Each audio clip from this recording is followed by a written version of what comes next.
amigos, ¿cómo están? Muchas gracias por acompañarme en otro martes aquí en mi canal Rebeca Grafía, donde hablamos un poquito sobre historia, historiografía. Y bueno, en esta ocasión toca hablar de una obra muy importante, una obra fundamental. Es un texto que yo he leído y releído varias veces, prácticamente desde la licenciatura. Podría decirse que ha habido distintos niveles de comprensión de la misma. Es una lectura difícil y sin embargo ya es un clásico a la hora de hablar de historiografía contemporánea especialmente. Y bueno, me refiero a la obra de Michel de Certeau, La escritura de la historia.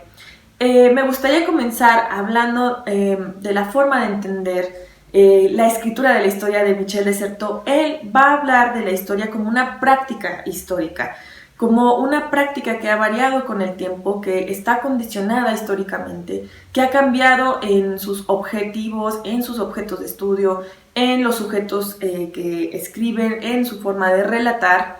Y bueno, él va a pensar primero en un primer momento, él la va a pensar desde el punto de vista cronológico. Él quería, digamos, analizar las diferencias que hubo en la forma de escribir historia desde el siglo XVI hasta el siglo XX. Él va a explicar que después va a repensar la cronología como una distinción con el otro, en este caso como una distinción de periodos en el que hay un antes y un después, o un pasado y un presente, en el que vemos una caducidad de discurso que exige que se cree otro, que se respondan de forma diferente las mismas preguntas.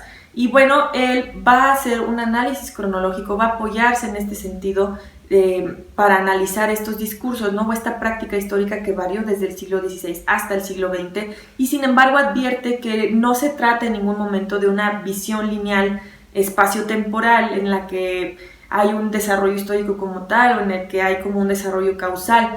Él, por el contrario, como les digo, se apoya en la cronología para hablar de esta distinción frente al otro, ¿de acuerdo?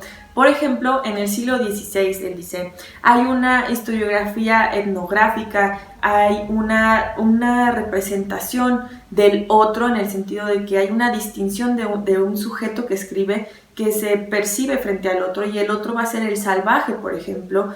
Y bueno, aquí tenemos, digamos, esta distinción de esta otredad, ¿de acuerdo? En el siglo XVII y en el siglo XVIII, él va a ubicar un desplazamiento, por ejemplo, del discurso religioso cristiano, que va a pasar a ser desplazado por una historia humana, ¿de acuerdo? Y en este vaivén de historias, en esta transición, podemos percibir, según Certeau, la importancia o el papel que tiene la ideología en la historia. Es decir, él no va a desvincular el discurso histórico o la práctica histórica de la ideología, ¿de acuerdo? Y bueno, va a explicarnos qué entiende por ideología en el sentido de que hay grupos, hay comunidades discursivas que tienen objetivos en común, que tienen, digamos, intereses y mecanismos para preservar algo, y en este sentido se puede hablar de ideología, ¿de acuerdo?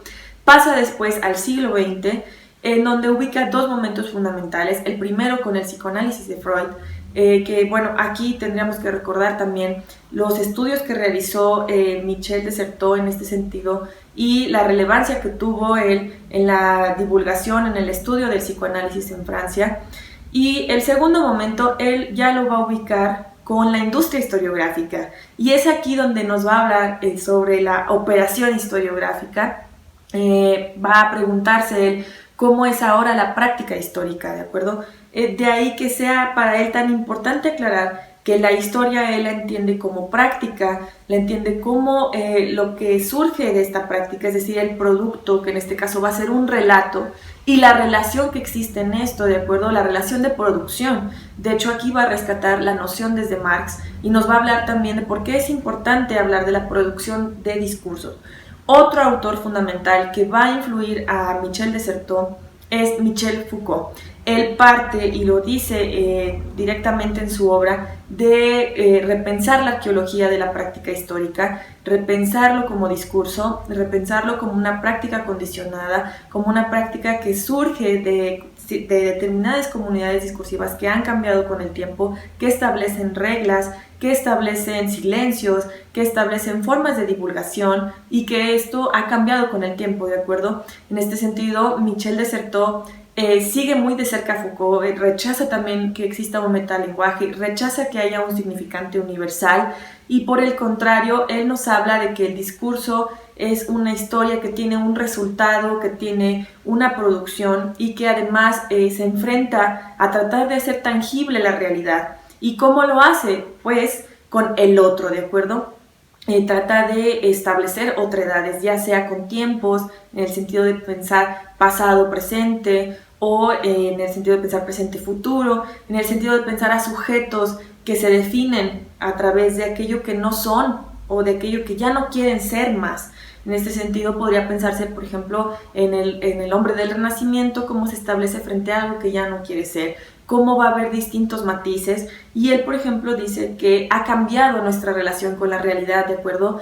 Ya hemos, desde que el lenguaje pasó a ser objetivizado, hemos aceptado que tenemos que observar al sujeto que analiza la realidad, desde qué presente lo hace, con qué intereses, desde dónde surge su discurso, y al mismo tiempo cómo construye las herramientas y cómo construye las representaciones para hacer tangible esta realidad, ¿de acuerdo? Porque lo único que podemos hacer es hablar de ella, nombrarla, objetivarla, etc. Y esto ha tenido distintas formas de hacerse, ¿de acuerdo? Especialmente, bueno, sí, hablando de la práctica histórica, y lo cual trae distintos problemas epistemológicos que él desarrolla a la hora de hablar de la operación historiográfica, la cual se compone de 3 fases o de 3 elementos, que es, bueno, el lugar, les digo, este lugar desde donde se hace el discurso histórico, estas comunidades discursivas que han cambiado, ¿no? Que no podemos pensar que son las mismas comunidades discursivas desde el siglo XVI hasta ahora. Por ejemplo, él hace un análisis muy detallado de cómo ahora la práctica histórica, bueno, es institucional, sigue teniendo, digamos, una exigencia científica que además ha cambiado, ¿no? Porque ya reconocemos que el conocimiento es construido, ¿no? Y que nosotros trazamos las estructuras para validarlo y para representarlo.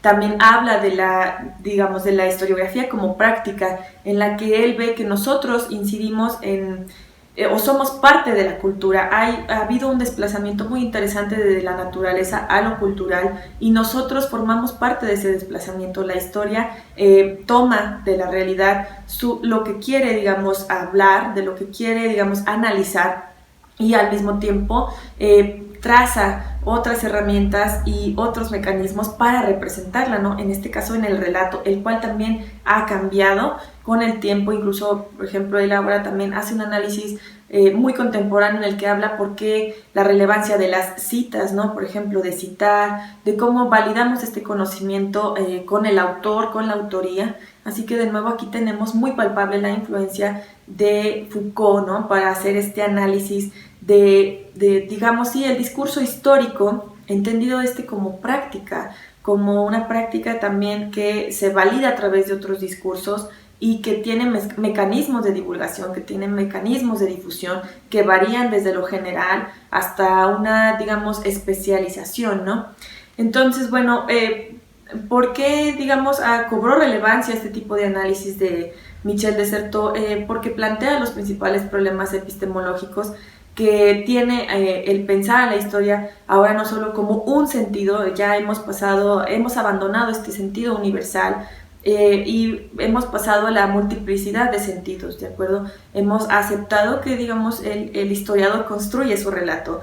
Por eso Michel de Certeau concluye diciendo que lo que escribe el historiador, el mismo relato lo debe de revelar, ¿de acuerdo? El historiador es en sí historiógrafo. La historia es, digamos, es algo que se narra, ¿de acuerdo? Es algo que se construye. No podemos pensar que los hechos son hechos como tal, o que hay verdades que tiene que descubrir el historiador.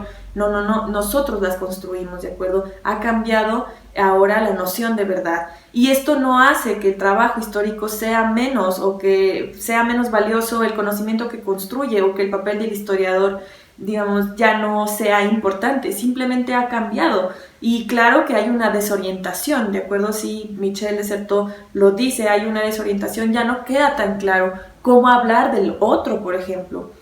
A mí se me ocurre pensarlo también desde el punto de la historia del tiempo presente, ¿no? Si antes el historiador, por ejemplo, tenía la tarea de distinguir muy bien al otro en los periodos, es decir, el pasado y el presente, ¿qué pasa en esta distinción o cómo trazar al otro desde el presente? Si estamos hablando en el presente, del presente, ¿cómo trazar la distinción entre presentes? No sé. Entonces, bueno, les digo, la obra de Michel de Certeau nos da mucho que repensar en la forma de hablar de historiografía. Él dice, señala, percibe que ya hay un nuevo momento, ya hay una nueva forma de hablar de la historiografía y bueno, esto trae resistencias también, trae continuidades, trae algunas, digamos, miradas escépticas y sin embargo no quiere decir, dice Michel de Certeau, que pierda vigencia la historia. Simplemente ha llegado otro momento para nuestra práctica y son muchos los problemas que hay que abordar e ir resolviendo, ¿no? Y bueno, esto ha sido todo por el video de hoy. Yo espero que te haya gustado. Déjame en los comentarios si quedaron dudas sobre la lectura, porque la verdad es una lectura difícil, ¿no? Michel de Certeau da para bastante. Vamos a darle continuidad al autor. Aquí en el blog ya sabes que te dejo la entrada con la reseña ya más concreta y también te dejo todas mis redes sociales. Twitter, Instagram, Facebook, ya sabes, ahí me puedes seguir con distintos contenidos. Y bueno, muchas gracias y nos vemos el próximo martes.